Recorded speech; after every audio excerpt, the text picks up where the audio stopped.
महेंद्रपुर नामक गांव में एक राजू नाम का लड़का रहता था। वह बहुत ही मेहनती लड़का था।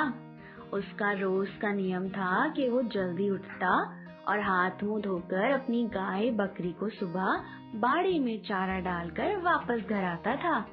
घर आने के बाद वो पहले स्नान करता, फिर दूसरा काम।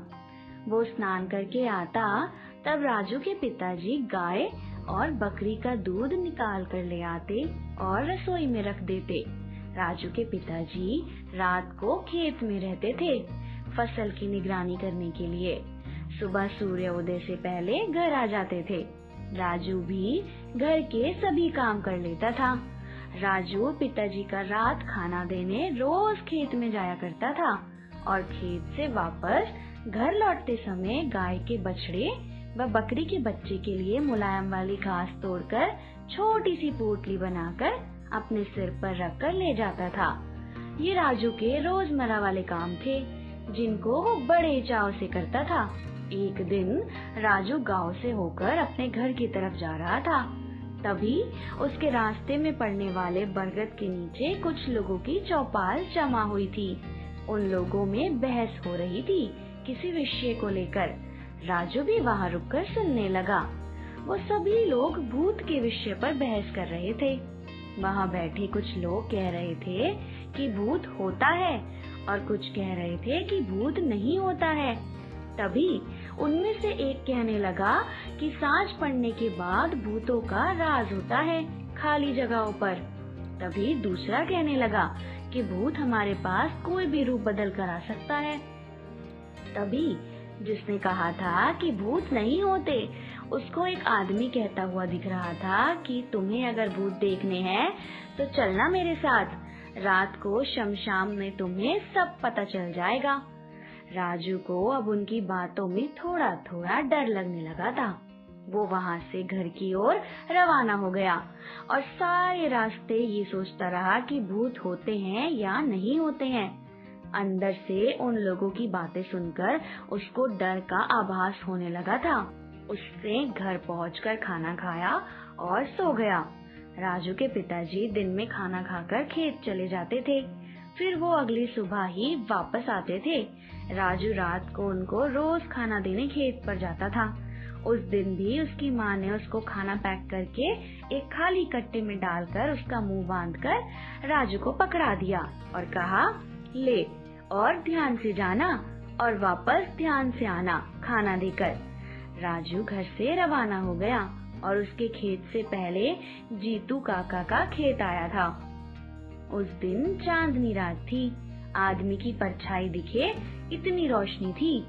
चलते चलते राजू की नजर अपनी परछाई पर गई तो उसने देखा कि उसकी छाया के ऊपर एक और छाया दिखी और वह डर गया एकदम से। वो मन ही मन सोचने लगा कि आज दिन में जो चौपाल पर बातें हो रही थी वो सही थी, भूत सच में होते हैं। उसका मन कर रहा था कि जोर जोर से चिल्लाने को कि कोई उसको बचाए भूत से, पर डर के मारे उसके मुंह से आ तक नहीं निकल पाई और वो जल्दी जल्दी परछाई को देखता हुआ अपने खेत की तरफ बढ़ने लगा।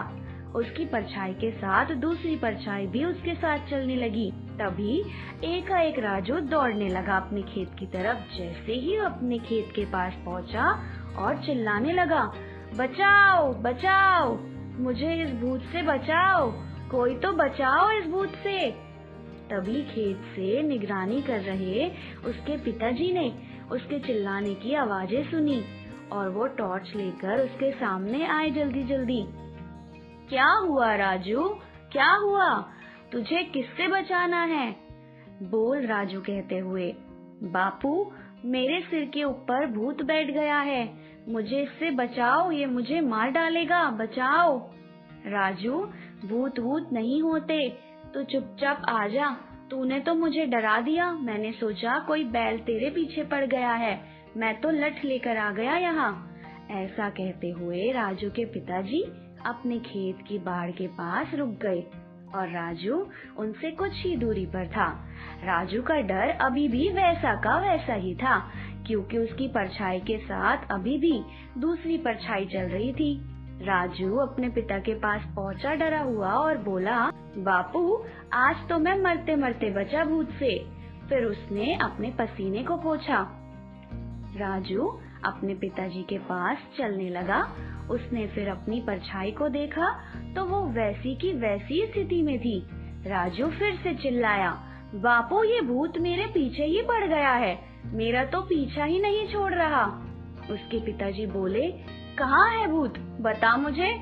राजू बोला, बापू, ये देखो, मेरे ऊपर बैठा है, मेरी परछाई को देखो, दो दो सिर नजर आ रहे हैं, ऐसा लग रहा है मेरे ऊपर ही बैठा है। उसके पिताजी ने बिना कुछ बोले उसके कंधे पर रखे कट्टे को एक हाथ में पकड़कर अपने हाथ में ले लिया और बोले, अब बता, भूत कहाँ है।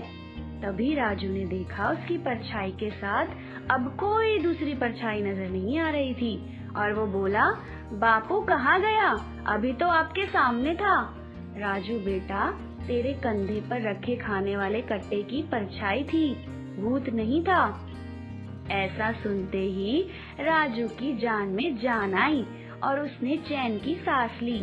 अरे, मैं तो डर ही गया था बापू। उसके पिताजी ने उसको पूछा, तुझे भूतों के बारे में किसने बताया कि भूत होते हैं। राजू ने चौपाल की सारी बात अपने पिताजी को बताई। राजू को उसके सिर पर हाथ रखकर उसके पिताजी कहने लगे, बेटा, भूत नहीं होते हैं, तुम इतने समझदार होकर भी भरमा गए। और दूसरी बात बेटा, ऐसी राह चलते हर किसी की बातों पर विश्वास नहीं करना चाहिए, समझे। सही से परखने के बाद ही किसी की बात पर विश्वास करना चाहिए। तो दोस्तों, कैसी लगी आपको हमारी कहानी? अगर अच्छी लगी हो तो लाइक करें और ज्यादा से ज्यादा शेयर करें और हाँ, हमारे चैनल को सब्सक्राइब करना ना भूलें।